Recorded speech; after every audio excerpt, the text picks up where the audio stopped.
सब कुछ इस दुनिया में एक नाटक चल रहा है। सब सुख दुख केवल कुछ ही समय के लिए आते हैं और चले जाते हैं। इसलिए इन सुख दुखों को भुलाकर हमेशा परमानंद में स्थित कैसे रहना है, यही हम आज एक प्रसिद्ध भिक्षु की कहानी के माध्यम से जानेंगे। तो चलिए कहानी की शुरुआत करते हैं दोस्तों।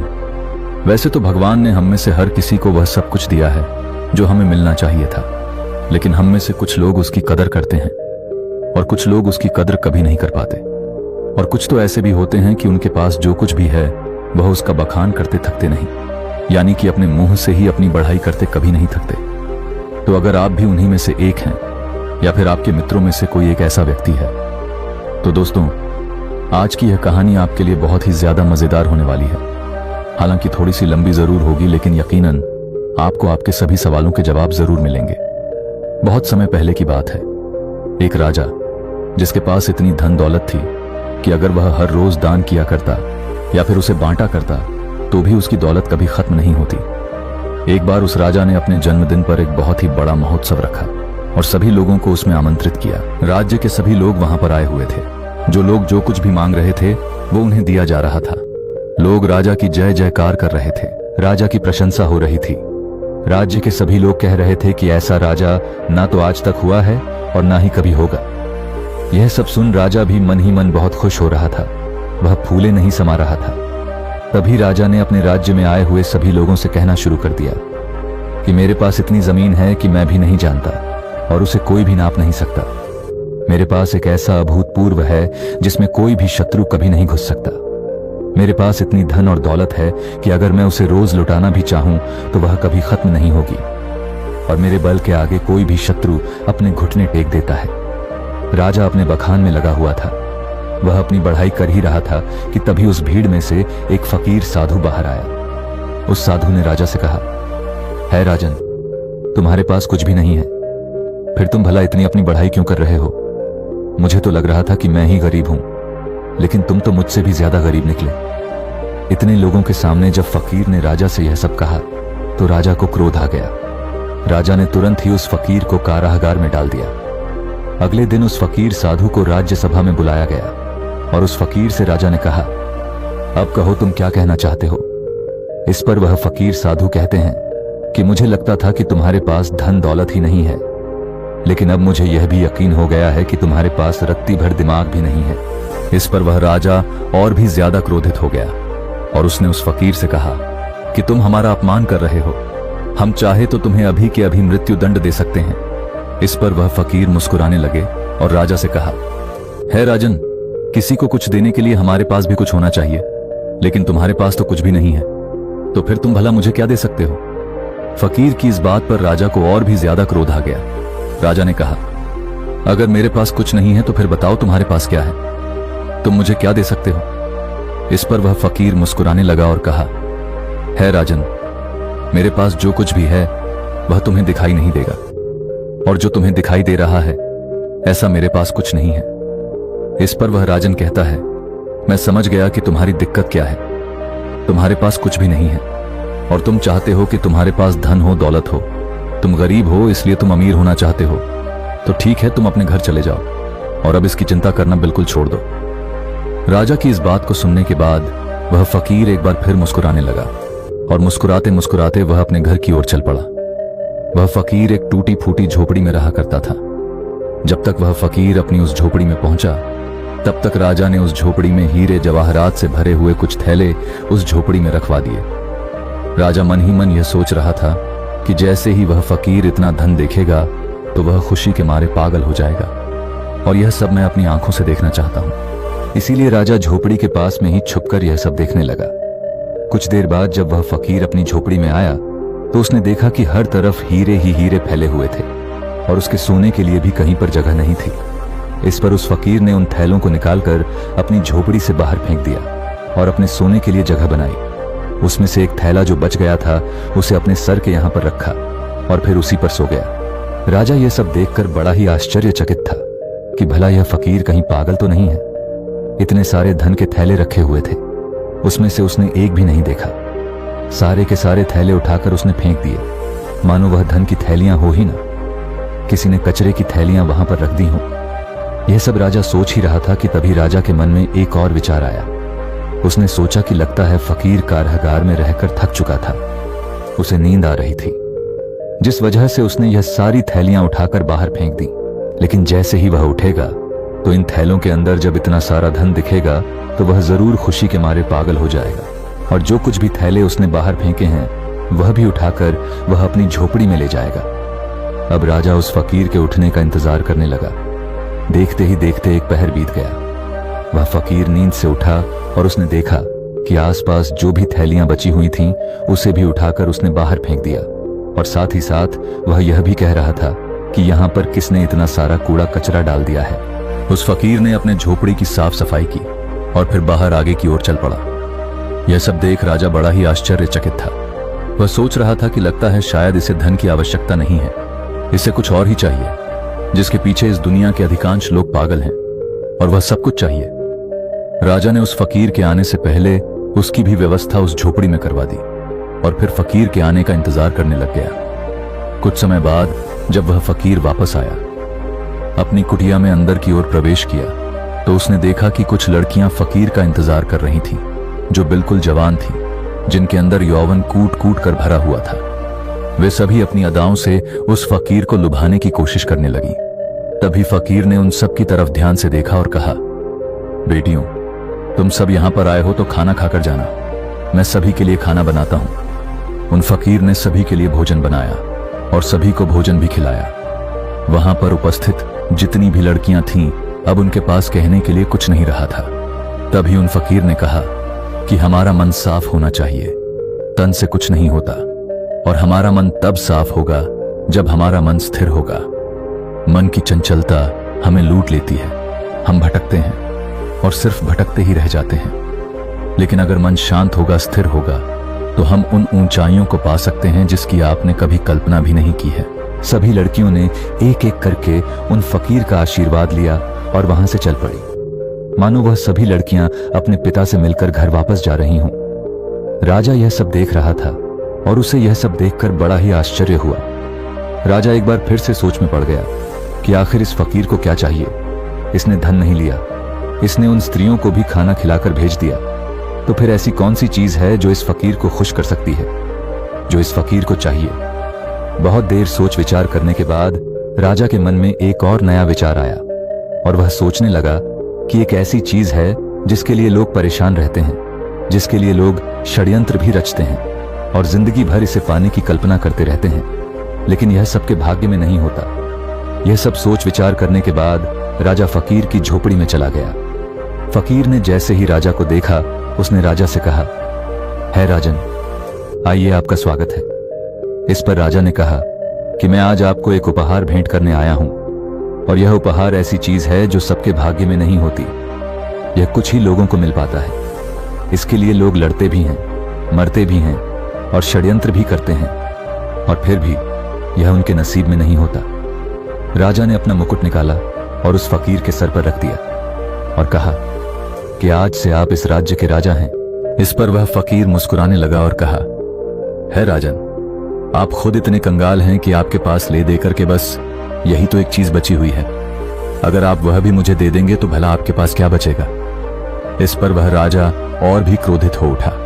उसके अहंकार को ठेस लग गई। राजा ने क्रोधित होकर कहा, तुम एकदम मूर्ख हो, तुम्हारे पास खुद तो कुछ है नहीं, और मैं तुम्हें देने की कोशिश कर रहा हूं तो वह भी तुम नहीं ले रहे हो और मुझे कंगाल बता रहे हो। मैंने तुम्हें सुख देने की इतनी सारी कोशिशें की, लेकिन सारी की सारी नाकाम रही। अब मुझे समझ में आ गया है कि तुम इसी कंगाली में जीना चाहते हो, तुम्हें यही कंगाली पसंद है। राजा के मुख से यह शब्द सुनते ही वह फकीर जोर से हंस पड़ा और कहा, जिसे तुम परम सुख बता रहे हो वह परम सुख नहीं बल्कि परम दुख है। तुम बता रहे हो कि तुम्हारे पास इतनी जमीन है कि कोई नाप नहीं सकता, इतना पैसा है कि अगर तुम बांटते रहो तो भी यह कभी खत्म नहीं होने वाला, और तुम यह भी कह रहे हो कि तुम्हारे बल के आगे शत्रु अपनी हार मान लेते हैं, अपने घुटने टेक देते हैं। लेकिन राजन, तुम यह भूल चुके हो कि यह कभी किसी का नहीं हुआ, यह तुम्हारा भी नहीं होगा। आज तुम्हारे पास है तो यह कल किसी और का होगा, और उसके बाद किसी और का। यही प्रक्रिया निरंतर चलती रहेगी, इसीलिए मैं तुम्हें कंगाल बता रहा हूं। इस पर वह राजा फकीर से कहता है, फिर तुम क्या चाहते हो? मैं तुम्हारी तरह बन जाऊं, तुम्हारी तरह यह गंदे कपड़े पहनूं, तुम्हारी तरह कटोरा लेकर दर दर भटकता रहूं, भीख मांगता रहूं? क्या तुम्हें यही चाहिए? क्या तुम इसी को अमीरी कहते हो? अब की बार फकीर ने राजा से कहा है, राजन, धन दौलत राजपाट और व्यापार ये हम सभी करते हैं और हम सभी को करना भी चाहिए, पर यह याद रखना चाहिए कि यह हमारे लिए है, हम इनके लिए नहीं। जिस दिन हम इनके लिए हो जाएंगे उस दिन हमारे जीवन में कोई भी मकसद नहीं बचेगा। हम केवल धन कमाना चाहेंगे, अधिक से अधिक धन, लोगों को मारकर, लोगों को गिराकर अपनी सत्ता बढ़ाना, लोगों की जिंदगियों से खेलना, बस यही सब मकसद रह जाता है। और जब ऐसा होता है तो सब कुछ गड़बड़ हो जाता है, कुछ भी सही नहीं रहता, क्योंकि जो कुछ भी तुम बटोर रहे हो यह तुम भूल चुके हो कि एक दिन ऐसा आएगा जब यह सब कुछ तुम्हें छोड़ना होगा और यह सब कुछ यही रह जाएगा। और उस दिन तुम्हें यह एहसास भी होगा कि जो कुछ भी तुमने कमाया था वह तुम्हारे किसी काम का नहीं, और फिर तुम अपने आप को गरीब ही महसूस करोगे। इस दुनिया में हर एक चीज हम मनुष्यों के उपयोग के लिए बनाई गई थी, लेकिन जैसे जैसे हम उन चीजों का उपयोग करने लग जाते हैं, हमारे मन में एक भ्रम सा पैदा हो जाता है कि यह सारी चीजें हमारी हैं और हम इसके मालिक बनने की कोशिश करने लग जाते हैं, और हमें ऐसा लगने लगता है कि हमारे पास ही सब कुछ है, और हम अपने बड़े बड़े बखान भी करते हैं। और ऐसे भ्रम पालना अच्छी बात नहीं, जैसे कि तुम्हें हो गया है। राजा फकीर की इन बातों को सुनने के बाद राजा उन फकीर से कहता है कि ऐसी बातें तो कोई दरिद्र फकीर ही कह सकता है, क्योंकि उसके पास तो कुछ भी नहीं है। वह गरीब है और गरीबी में ही जिएगा और गरीबी में ही अपनी अंतिम सांसें लेगा। राजा की इस बात को सुनते ही वह फकीर एक बार फिर से जोर से हंस पड़ा और कहा, हे राजन, तुम्हारे पिताजी इस समय मृत्युशैया पर लेटे हुए हैं। जाओ और उनसे पूछो कि उन्होंने अब तक क्या कमाया है। उस फकीर की बात को सुनने के बाद वह राजा तुरंत ही अपने महल लौट गया और अपने पिता के पास गया। वहां उसने देखा कि उनके पिता की तबीयत काफी ज्यादा खराब हो चुकी थी। राजा ने अपने पिता से पूछा, पिताश्री, मैं आपसे यह जानना चाहता हूं कि आपने आज तक क्या कमाया है, आपने आज तक क्या क्या इकट्ठा किया है। इतना बड़ा राज्य है, इतनी धन, इतनी दौलत है, इतना यश है, और मेरे जैसा एक पुत्र भी है। क्या आपने यह सब कमाया है? अपने बेटे की बात को सुनने के बाद राजा के पिता ने कहा, बेटा, जब तक मेरे हाथ पैर सही सलामत थे, काम कर रहे थे, तब तक मुझे भी ऐसा ही लगता था।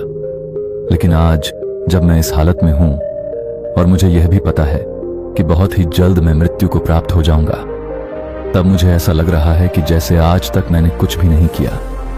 मैं अपने आप को बिल्कुल खाली महसूस कर रहा हूं। जो कुछ भी मेरे पास है उसमें लालच है, षड्यंत्र है, क्रूरता, बेईमानी, धोखेबाजी। वास्तविकता में यही सब लिप्त मैंने कमाया है। यही है जो कुछ मैंने अपने पूरे जीवन में कमाया है और इसी को इकट्ठा किया है। इसके अलावा और मेरे पास कुछ भी नहीं है, और ना ही इसके अलावा मेरे साथ कुछ और जाने वाला है। आज मुझे खुद पर हंसी आ रही है। इस महल में मेरे साथ कितने ही ऐसे लोग थे जिन्हें मैं अपना कहता था, जिनसे मेरा लगाव था, लेकिन आज वह मेरे साथ नहीं है। यहां तक कि तुम भी मेरे साथ नहीं हो। इतना बड़ा मूर्ख और कौन हो सकता है? पिता के मुख से यह सारी बातें सुनकर राजा के मन को बड़ी ही ठेस लगी। उसे बड़ी तकलीफ हुई। वह तुरंत ही उन फकीर के पास वापस लौटा और उन फकीर से कहने लगा कि जो तुम कहते थे वह बिल्कुल सही है। तुम कह रहे थे कि मैं कंगाल हूं, मैं गरीब हूं और मेरे पास देने के लिए कुछ भी नहीं है। तुम बिल्कुल सही कह रहे हो, लेकिन मैं अमीर बनना चाहता हूं और मैं अपनी अमीरी लोगों में बांटना चाहता हूं। तो यह मैं कैसे कर सकता हूं ताकि मैं अपने अंतिम समय पर यह ना कह पाऊं कि मेरे पास कुछ भी नहीं है। राजा की इन बातों को सुनने के बाद फकीर ने राजा से कहा कि तुम्हारे पास जो कुछ भी है, धन, दौलत, वैभव, इन सभी को सही ढंग से उपयोग करो और तुम अमीर हो जाओगे। अगर तुम सही उद्देश्य के साथ अपने कार्य को करते रहोगे तो उसका फल भी तुम्हें अच्छा ही मिलेगा। इस पर वह राजन फकीर से कहता है कि आखिर इसमें सही क्या है, यह आप ही मुझे बताइए। राजा के इस सवाल का जवाब देते हुए फकीर कहते हैं कि धन कमाओ और धन के मालिक बनो, लेकिन याद रखना कि कभी भी धन को अपना मालिक मत बनने देना। तुम राजा हो तो राजा के अपने कार्य को भी पूरा करो, प्रजा का ख्याल रखो, लेकिन प्रजा को लूटकर अपना धन, अपना वैभव मत बढ़ाओ। अपनी प्रशंसा खुद मत करो, ऐसे कार्य करो जिससे लोग तुम्हारी प्रशंसा करें। और जिस दिन लोग तुम्हारी प्रशंसा करना शुरू कर देंगे, उस दिन समझ जाना कि तुमने अपने जीवन में कुछ अच्छा कमाया है जो तुम्हारे साथ जा सकता है। इस संसार में सभी भौतिक चीजों से अपने आप को जोड़ना छोड़ दो, क्योंकि यह सारी चीजें नश्वर हैं और यहीं पर रह जाएंगी, जैसे कि तुम भी नश्वर ही हो। तुम आए तो अकेले ही थे, लेकिन तुम अपने साथ अपने कर्म लेकर जाओगे। ये अच्छे हो सकते हैं या फिर बुरे, इससे तुम्हारा पीछा नहीं छूटने वाला। राजा को सारी बातें समझ में आ चुकी थी। राजा ने फकीर को धन्यवाद कहा, उन्हें प्रणाम किया और वापस अपने महल की ओर चल पड़ा। जैसा उसे फकीर ने कहा था, राजा बिल्कुल वैसे ही करने लगा। ना तो उसने उसके बाद से कभी धन बांटा था, ना ही बेवजह किसी को दंड दिया, और ना ही बेवजह उसने अपने पड़ोसी देशों पर चढ़ाई करके उन्हें जीतने की कोशिश की। लेकिन उसने इस सीख के बाद अपने राज्य के लोगों को इतना मजबूत बना दिया कि उन्हें किसी से भी धन मांगने की कभी कोई जरूरत न पड़े। कोई इतना गरीब ना हो कि उसके लिए 2 वक्त की रोटी ना मिल पाए। पहनने के लिए अच्छे अच्छे कपड़े हों, अच्छा घर हो, छत हो, इन सभी चीजों पर राजा ने बखूबी काम किया। 2 राज्य के युद्ध के बीच में सिपाहियों की बेवजह जान जाया करती थी, इसलिए राजा ने युद्ध करना भी बंद कर दिया। केवल अपने लोगों की रक्षा करने के लिए वह युद्ध में उतरा करता था। एक दिन एक भयंकर युद्ध के दौरान वह राजा अपने एक सिपाही की जान बचाते हुए घायल हो गया था। राजा वह युद्ध तो जीत गया, लेकिन उसकी जान संकट में पड़ गई। वह बहुत घायल हो गए। राजा अपनी आखिरी सांसें ले रहा था। उस समय राजा के चेहरे पर मुस्कान थी। वह जोर से हंसा और कहने लगा, है फकीर, तेरा धन्यवाद कि मेरे लिए लोग इतना आंसू बहा रहे हैं, मेरी प्रशंसा कर रहे हैं और मेरी फिक्र भी कर रहे हैं। मैंने इतना कुछ कमा लिया है कि लगता है मैंने कुछ नहीं कमाया। मैं खाली हाथ आया था और खाली हाथ ही जा रहा हूं। ना मेरे पास कुछ अच्छा है और ना ही कुछ बुरा। तभी अचानक वह फकीर राजा के पास आया और राजा से कहने लगा, अरे इतनी क्या जल्दी है, अभी तो तुम्हें और शासन करना है। उस फकीर ने अपनी पोटली से एक औषधि निकाली और राजा को पिला दी। देखते ही देखते वह राजा बहुत ही जल्दी फिर से स्वस्थ हो गया, और जैसे ही वह पूरी तरह से स्वस्थ हुआ, वह वापस उस फकीर से मिलने उसी झोपड़ी में चला गया। लेकिन जब वह वहां गया तो वह हैरान रह गया, क्योंकि वहां पर कोई फकीर नहीं था। वह फकीर कहां गया यह किसी को नहीं पता। दोस्तों, कुछ इसी प्रकार हम अपना जीवन सिर्फ धन कमाने में लगा देते हैं। जीवन भर हम उस धन को कमाते हैं जो धन हमारे किसी काम का नहीं।